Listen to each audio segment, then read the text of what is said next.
Bonsoir à tous. Kaki, costume ou caftan, armes ou urnes. Ce qui est sûr, c'est que la chaise de la France-Afrique commence à vaciller. Vague de nouveaux dirigeants sur le fauteuil présidentiel, de nouvelles idéologies, de nouveaux paradigmes, un élan de jeunesse, un élan aussi de changement. Mais jusqu'où? On en parle avec Achille Membe depuis Johannesburg. Il est là avec nous. Achille, bonsoir et bienvenue dans cette émission.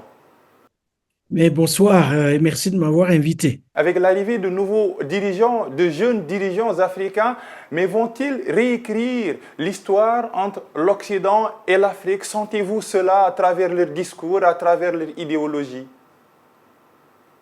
Mais je pense qu'il y a un mouvement de fond et qu'au fond, euh, le continent est rentré dans un nouveau cycle historique. Il y a un cycle historique qui a commencé, disons, au lendemain de la Deuxième Guerre mondiale, qui a abouti aux décolonisations que l'on connaît, qui s'est poursuivi, je dirais, jusqu'au milieu des années 80. Et au milieu des années 80, quelque chose s'est passé dans la mesure où le compromis postcolonial que les élites issues de la décolonisation avaient forgé, ce compromis, il est rentré en crise en partie à cause de la situation économique très difficile qu'éprouvaient ces pays, qui ont donc été obligés, au sortir des années 80, début 90, de se rallier aux thèses néolibérales de régulation de l'économie. Tout cela avec la poussée effectivement de mouvements sociaux qui revendiquaient non pas nécessairement une deuxième indépendance, mais enfin la démocratie. Et donc, je pense que l'échec à imposer, ou en tout cas à traduire dans nos institutions, nos manières de faire, une démocratie digne de ce nom, a débouché justement sur l'émergence du néo-souverainisme que l'on observe aujourd'hui, avec une jeunesse qui prend le pouvoir, soit par les armes, comme on l'a vu dans certains pays du Sahel, soit par les urnes, comme on vient de le voir au Sénégal. Et donc, je pense que le continent, il est en train d'évoluer vers plusieurs directions simultanément. Et ce faisant, il tente de réécrire son histoire avec le monde. Est-ce qu'il y parviendra? Tout dépendra évidemment de la solidité des forces sociales qui portent ces luttes. Et pourquoi l'Occident a-t-il peur d'un président qui se définit comme un antisystème? Pourquoi l'Occident a peur? Je ne sais pas si l'Occident a peur. L'Occident nous a habitués à, à- à agir parfois de façon euh, pas prévisible. En tout cas, moi, ma petite expérience me montre que le discours de la rupture effraie partout où il est prononcé. Et il est frais parce que il y a des positions établies, des habitudes acquises depuis des années par rapport à l'Afrique, effectivement, un mépris qui puise ses racines dans le racisme colonial. Et donc, au fond, ce changement de monde, il ne plaît pas à tous et effectivement, il se pourrait qu'il effraie certains. Et parlons du Sénégal, par exemple, un exemple édifiant avec la cérémonie de prestation de serment du nouveau président Bassirou Diomaye Diakhar Faye. On a vu un mini-sommet africain avec la présence du président du Cap-Vert, de la Gambie, de la Guinée-Bissau, de la Guinée-Conakry, mais pas de la France. Est-ce aujourd'hui une symbolique, une rupture qui s'opère à travers cette cérémonie-là qui est pour nous très symbolique? Mais disons que la France, après ce qu'elle a subi euh, au Sahel, au Burkina Faso, au Mali, au Niger, commence à comprendre qu'effectivement, une page euh, est en train d'être tournée et que ce mouvement, il est structurel. Ce n'est pas un mouvement conjoncturel. Ce mouvement s'explique en partie par la sorte de basculement démographique que le continent connaît depuis un moment. Ce mouvement, il est aussi propulsé par les nouveaux flux d'idées qui irriguent le continent. On parle de panafricanisme de gauche, on parle de néo-souverainisme, etc. Et donc, une partie de l'élite française commence à prendre conscience du fait que il faut se positionner autrement. Il faut se positionner autrement à partir du fait effectivement que l'Afrique n'est le domaine réservé d'aucune puissance. Euh, je pense que une partie de cette élite commence à le comprendre et essaye de forger des attitudes nouvelles qui se traduisent par un regain de distance, de prise de distance par rapport, disons, à la politique intérieure de nos pays. C'est ce qui s'est joué dans le cas sénégalais. Euh, on a bien vu que la France a voulu parler à tout le monde. Euh, on a bien vu également comment que la nouvelle politique de la juste distance Mhm. oblige effectivement à ne pas se mêler de ce qui ne nous concerne pas. Mhm. Et jusqu'où peuvent aller ces nouveaux dirigeants au pouvoir en Afrique? Jusqu'où? Dans la relation avec l'Occident. La donne a changé parce que, par exemple, aujourd'hui, tout le monde le dit, euh, la Chine, elle est présente, la Russie également, la Turquie, les pays du Golfe, les puissances émergentes telles que le Brésil. Euh, la donne a changé parce qu'on a de nouvelles générations au pouvoir, mais aussi dans les instances de décision, mais aussi sur le plan culturel, sur la production des idées. Euh, et donc, on a également une diaspora mobilisée, consciente, bien formée, euh, et donc les possibilités de renégocier notre position sur l'échiquier mondial, cette possibilité, elle existe. Nous irons loin si effectivement nous sommes capables de forger des positions communes, des positions africaines communes. Le Sénégal ne s'en sortira pas tout seul. Le Sénégal aura besoin, les élites sénégalaises nouvelles auront besoin de s'allier à d'autres élites continentales. C'est ainsi que, disons, nous pourrons desserrer un tant soit peu l'étau que les puissances externes exercent, tiennent sur nous. Vous parliez tout à l'heure de souverainisme. Est-ce que la souveraineté monétaire en fait partie? Enterrer le franc CFA, est-ce que ça fait partie un peu de cette nouvelle rupture que doivent opérer ces jeunes présidents sur le fauteuil présidentiel en Afrique? Oui, évidemment, il faut se débarrasser de ces oripeaux d'un passé, au fond, dispendieux. Le franc CFA, les bases militaires et un certain nombre d'institutions héritées du compromis postcolonial, disons, un certain nombre de ces institutions sont devenues des chiffons rouges. Il faut s'en débarrasser et en bon ordre. Et ceci s'adresse à la fois aux États africains, mais aussi, bien entendu, à l'ancienne puissance coloniale. Euh, Cela est possible, cela exige, une fois de plus, euh, une capacité d'orchestration de l'intelligence collective des Africains.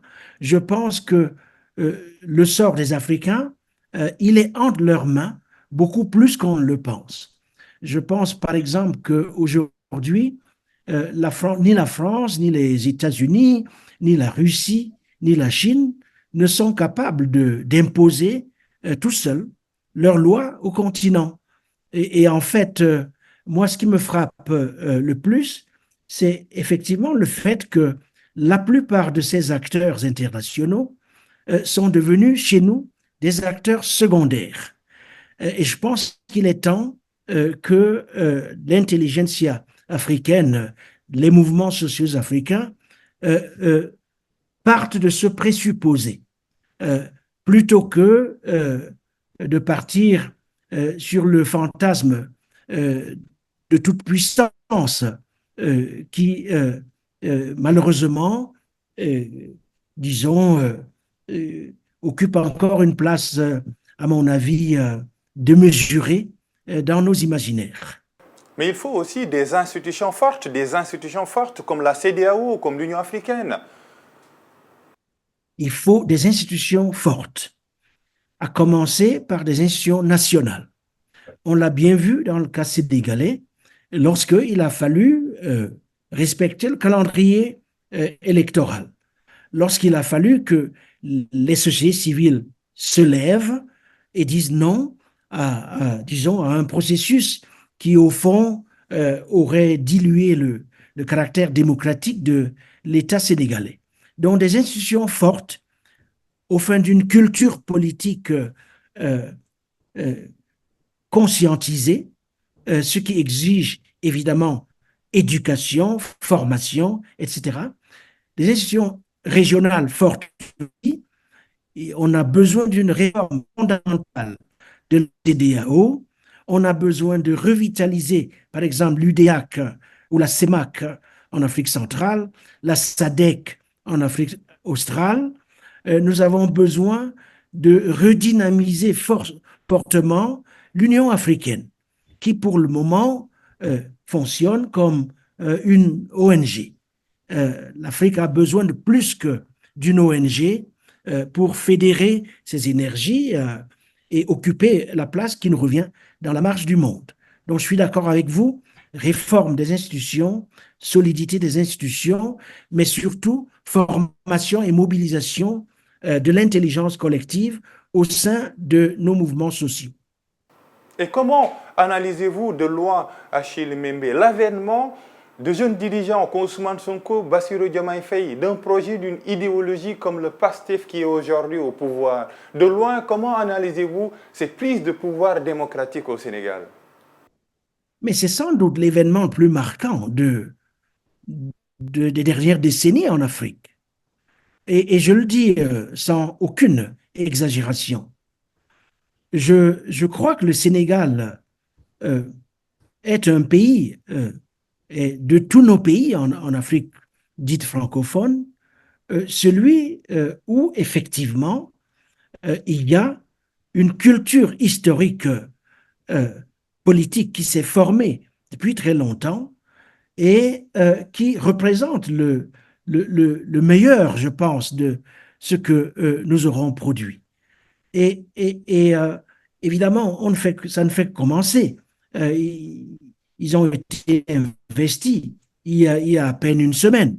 Il y a encore un énorme chantier devant eux. On verra comment ils avancent.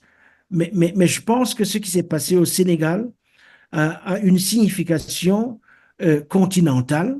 Euh, Ça montre que évidemment, la démocratie électorale, elle est en crise, mais euh, si on s'organise à la manière des Sénégalais, il est possible d'aller de l'avant.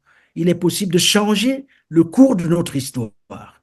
Le cas sénégalais montre que, en grande partie, notre sort, il est entre nos mains. Il est entre les mains de nos intellectuels, il est entre les mains de nos hauts fonctionnaires. Ousmane et le nouveau président sont des hauts fonctionnaires. Ils étaient, en tout cas, jusqu'à il y a quelques jours. Il est entre les mains de notre peuple si nous savons le mobiliser autour d'objectifs transcendantaux. Et donc, je pense qu'on n'a pas fini justement de relire cette expérience sénégalaise et de voir dans quelle mesure est-ce qu'elle nous aide à affronter les défis de demain et d'aujourd'hui. Ça, vous pensez que cette nouvelle révolution-là, ou évolution, elle peut faire tache d'huile dans d'autres pays africains, comme le Cameroun, par exemple? On a vu la naissance de PACTEF au Cameroun. C'est un exemple édifiant ou pas? Ben, je pense, d'ailleurs, aujourd'hui, en fait, on a une Afrique qui est en dialogue avec elle-même. dans le sens où ce qui se passe au Sénégal est commenté, mais de très près, par les Camerounais, par les Tchadiens, par les Ivoiriens, par les Guinéens, etc. Ce qui se passe au Gabon, la même chose. Et donc, je pense effectivement qu'il y aura un impact. Il y aura un impact au niveau de l'imaginaire, au niveau de la relation à l'élection, au niveau de la possibilité, en tout cas qui est là, de passer d'une démocratie formelle à une démocratie substantive en tant que le meilleur moyen pour notre continent. Et donc, la question de la démocratie revient au plus haut niveau de notre agenda culturel, politique et intellectuel. Et évidemment, il faut organiser tout cela, ce débat, le conduire pas seulement au Sénégal, mais dans les autres pays, et tisser des coalitions nécessaires pour aller de l'avant, pour montrer que nous pouvons changer les choses d'une façon, disons, démocratique, et que nous ne sommes pas condamnés à la politique de la force. Et comment éviter le désenchantement? Je prends un peu le cycle littéraire. On a vu quand les soleils des indépendances, en reprenant couramment, sont arrivés, il y a eu une période de désenchantement parce que les dirigeants africains étaient pires que ceux laissés par le pouvoir colonial. Aujourd'hui, en 2024, on a une nouvelle vague d'enchantement, d'espoir et d'espérance sous nos cieux. Comment éviter ce désenchantement-là qui fait partie de notre cycle historique? Oui, évidemment, parce que, en tout cas pour ce qui est des anciennes colonies françaises, c'est parce qu'au fond, nous avons hérité d'une décolonisation tout à fait relative. Vous évoquiez tout à l'heure les questions de souveraineté monétaire, de souveraineté militaire, de souveraineté linguistique. Tout cela a énormément fait obstacle à nos capacités de nous mettre debout sur nos propres jambes. Nous avons aussi hérité d'une élite politique tout à fait servile. Servile dans la mesure où, pour les besoins de sa propre reproduction au pouvoir, cette élite était prête à brader notre dignité, à brader nos ressources, à accepter des contrats léonins qui défavorisaient au fond nos propres capacités à assurer notre développement. Et donc, ce à quoi on assiste, c'est quand même à un changement, disons, social très fort. J'ai évoqué tout à l'heure le basculement démographique.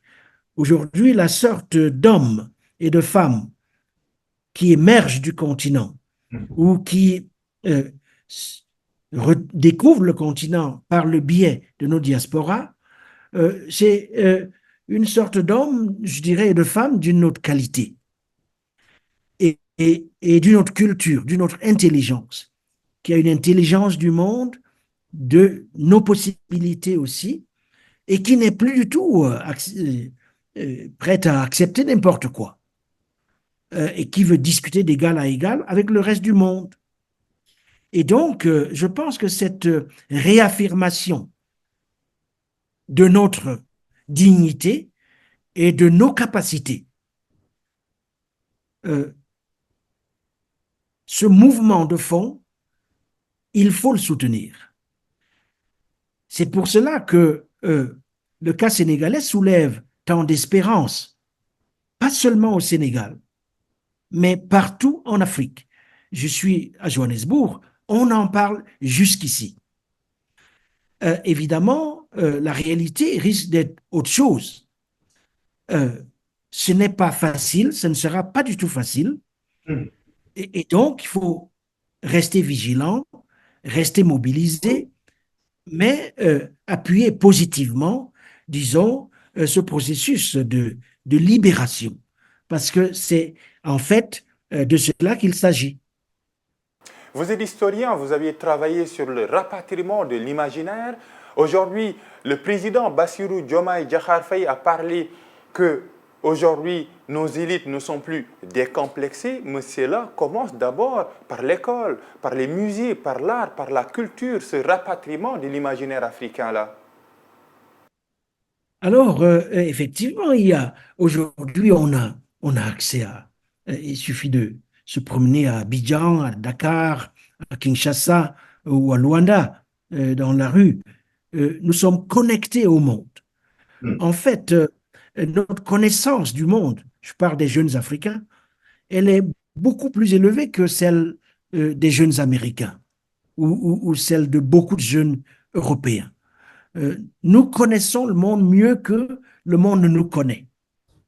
Nous disposons encore, heureusement, d'énormes réserves, d'énormes gisements culturels. Par exemple, vous prenez un secteur comme la musique. Nous n'utilisons même pas 5% de nos réserves musicales, celles dont nous avons hérité des temps précoloniaux. Ceci vaut pour plusieurs champs du savoir. Tout ce qui touche, par exemple, à la transformation de nos économies en économie porte à commencer à y penser. Et donc, une redécouverte de nos savoirs endogènes, une redécouverte, une réarticulation de nos gisements culturels, artistiques, doit accompagner ce renouveau. Mais surtout, nous devons ouvrir l'Afrique sur elle-même en la débalkanisant. Nous n'en sortirons pas avec la sorte de petits États qui aujourd'hui dominent le champ politique africain. D'où l'importance d'investir dans nos organisations sous-régionales et de libérer les Africains pour qu'ils puissent circuler à l'intérieur de notre propre continent.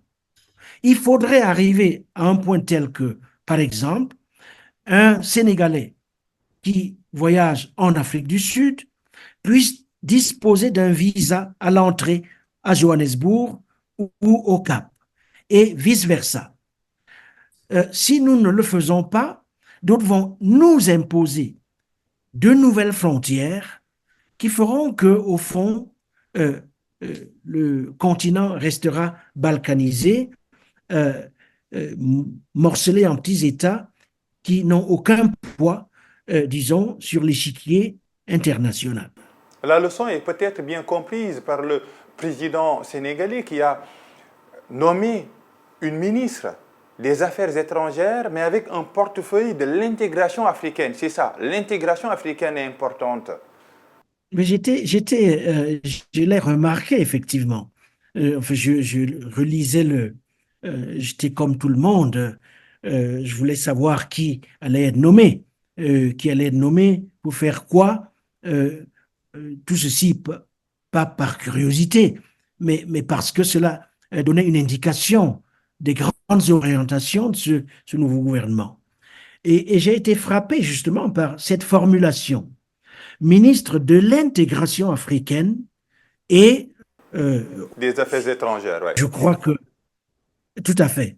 Euh, c'est la première fois que euh, je faisais face à une telle dénomination et je pense que c'est la bonne voie, c'est la voie à suivre. Je pense que dans chaque pays africain, on devrait avoir un ministère de l'intégration africaine. Merci beaucoup pour ces échanges, Achille Membe. Mais c'est moi qui vous dis merci et bonne chance au Sénégal. Bonne chance également en Afrique du Sud. C'était Achille Membe, entretien spécial ici sur ITV. Merci également, chers téléspectateurs. À la réalisation, au son et aux images, Serine Salioudem. Rendez-vous pour d'autres espaces du livre, de la lecture et de l'écriture sur ITV.